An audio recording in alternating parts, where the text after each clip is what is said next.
ആധുനിക സജ്ജീകരണങ്ങളോടുകൂടി ഗുരുവായൂർ അപ്പാസ് തിയേറ്റർ ഉദ്ഘാടനം നിർവഹിച്ചു.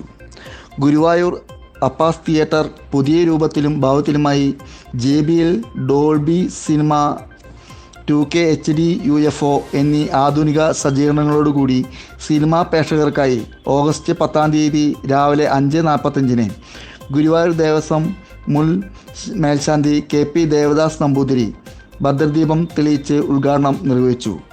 ഉദ്ഘാടനത്തിനോട് അനുബന്ധിച്ച് ആദ്യ ഷോയോടുകൂടി ജയിലർ എന്ന സിനിമ റിലീസ് ചെയ്തു. അപ്പാസ് തിയേറ്ററിൻ്റെ പാർട്ട്ണർമാരായ OP ഉണ്ണികൃഷ്ണൻ, PS പ്രേമാനന്ദൻ, ഗുരുവായൂർ രാധാകൃഷ്ണ ഫിനാൻസിൻ്റെ director PS Prasannakumar, Radhakrishna Vilas apartment ഡയറക്ടർമാരായ PS Prakashan, PP Pramod, Radhakrishna Kuries legal manager Anilkumar എന്നിവർ സന്നിഹിതരായിരുന്നു.